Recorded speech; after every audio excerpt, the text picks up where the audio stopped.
সমবায় কৃষি উন্নয়ন সমিতির ম্যানেজারের বিরুদ্ধে দুর্নীতির অভিযোগ, প্রতিবাদে ম্যানেজারের বাড়ি ঘেরাও। বিক্ষোভ কৃষকদের। কালনা ২ নম্বর ব্লকের কুমোরপাড়া আনোকা কৃষি উন্নয়ন সমিতির চিত্র এবং কৃষকদের অভিযোগ, গত ৯ বছর ধরে সমিতিতে কোনো অডিট হয়নি এবং সেই সঙ্গে লোনের পরিশোধিত টাকা ঠিকমতো ব্যাংকে জমা না পাওয়ারও অভিযোগ।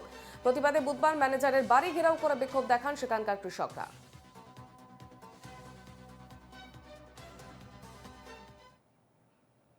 আমাদের চাষিদের যেসব আমরা ইন্স্যুরেন্স করেছিলাম গত বছর আলুর করার জন্য, আমরা ইন্স্যুরেন্স করেছিলাম, আলুর ক্ষতি হয়েছিল আমাদের গতবার বৃষ্টিতে, যে কারণে আমরা সেই সব ইন্স্যুরেন্সের আমরা প্রিমিয়াম জমা দিয়েছিলাম আমরা সমিতিতেই।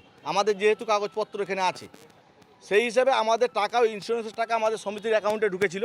সেই টাকাটা ঢোকার পর বর্তমানে আমরা যখন সেই টাকাটা আমরা পাবো বলে আমরা তুলতে যাই, আমরা দেখি আমাদের টাকা থেকে অ্যাকাউন্ট সমস্তটাই হচ্ছে শূন্য হয়ে গেছে। উল্টে আবার দেখাচ্ছে লোন আরও এক্সট্রা হয়ে গেছে। পরে কারণ খুঁজতে গিয়ে জানা যায় যে এখান থেকে ব্যাংক ক্লিয়ারেন্স পেয়েছে, মানে আমার নামে এক্সট্রা আরও লোন দেখিয়ে সেই সব টাকাগুলো আত্মসাৎ করে ব্যাংক কেটে নিয়েছে।